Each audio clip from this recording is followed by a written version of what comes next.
आप लोगों का जो दूसरा चैप्टर है दैट इज मैग्नेटिज्म।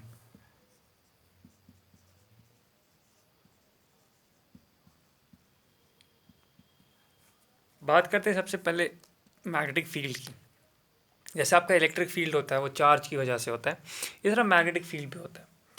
अब मैग्नेटिक फील्ड किसकी वजह से होता है? आपने यूजुअली देखा होगा, अगर आप दो मैग्नेट्स को इकट्ठे लाओगे, ये एक मैग्नेट का नॉर्थ पोल है, ये दूसरे मैग्नेट का नॉर्थ पोल है, सो एक दूसरे को रिपेल करेंगे, यानी एक दूसरे पर फोर्स लगाएंगे without even touching each other. ये आपने देखा होगा।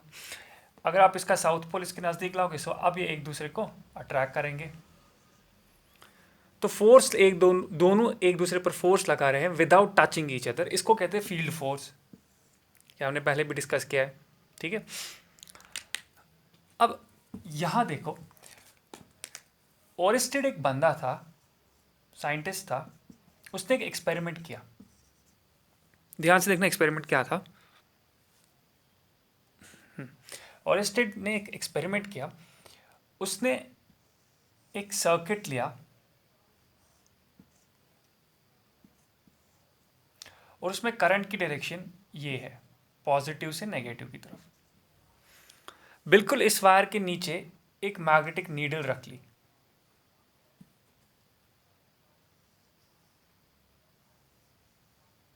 ठीक है, ये मैग्नेटिक नीडल का नॉर्थ एंड है, ये मैग्नेटिक नीडल का साउथ एंड है, और बिल्कुल एक वर्टिकल पिवट पे ये मैग्नेटिक नीडल घूम सकती है, रोटेट कर सकती है अराउंड दिस एक्सिस। और यूं ही उसने सर्किट में करंट शुरू कर दी, यानी पॉजिटिव एंड से करंट गई नेगेटिव एंड की तरफ।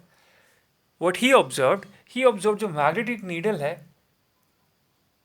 इसने वेस्ट की तरफ टिल्ट कर दिया।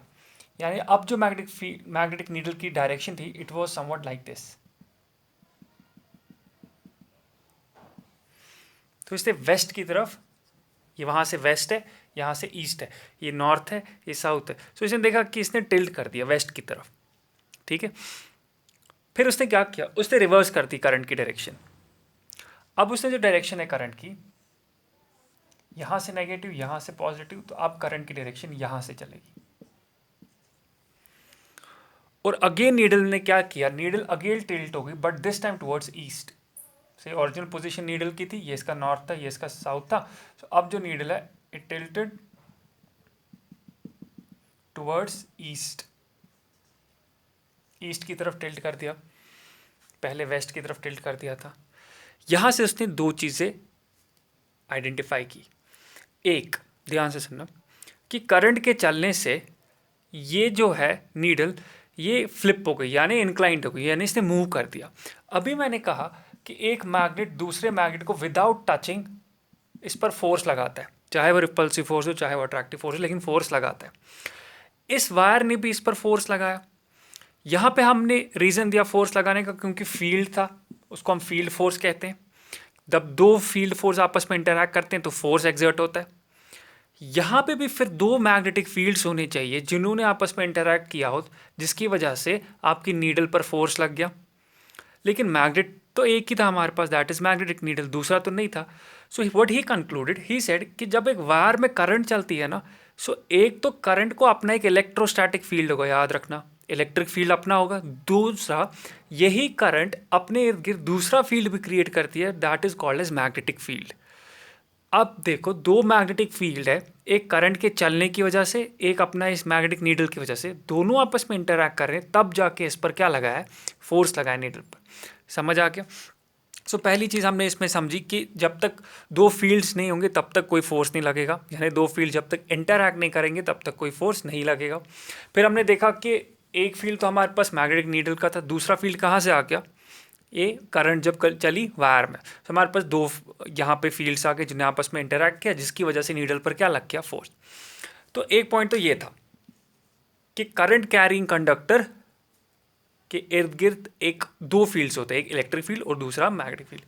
दूसरा पॉइंट जो था वो ये था कि डायरेक्शन जो आप देखोगे किसकी, नीडल की मूव करने की, वो जब एक डायरेक्शन में करंट चल रही थी तब नीडल वेस्ट की तरफ गई, अब दूसरे डायरेक्शन में करंट चलने गई तो अब ईस्ट की तरफ गई।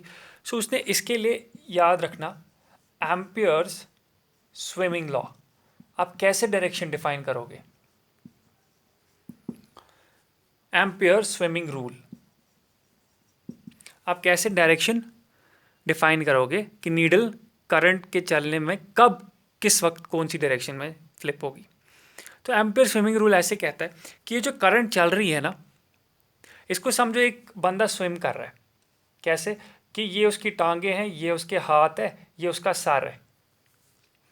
यानी सर को नॉर्थ की डायरेक्शन में रखना है, टांगों को साउथ की डायरेक्शन में रखना है।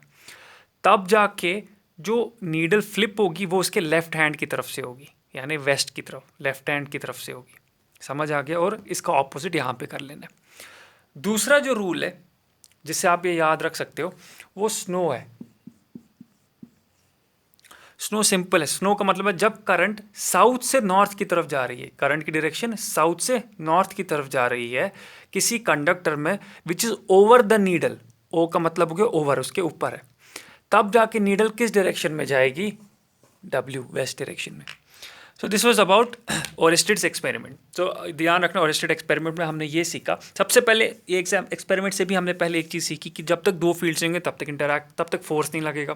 फिर हमने देखा कि करंट कैरिंग कंडक्टर इस पर फोर्स लगा रहा है। अगर फोर्स लगा रहा है तो इसके पास भी एक फील्ड होना चाहिए, मैग्नेटिक फील्ड, राइट। जो हमने फिर वहाँ से डिड्यूस किया कि current carrying conductor always accompanies a magnetic field along with electric field. और फिर हमने देखा डायरेक्शन कैसे देखेंगे कि नीडल किस डायरेक्शन में जाएगी, एक एम्पियर स्विमिंग रूल और दूसरा स्नो से। ठीक है।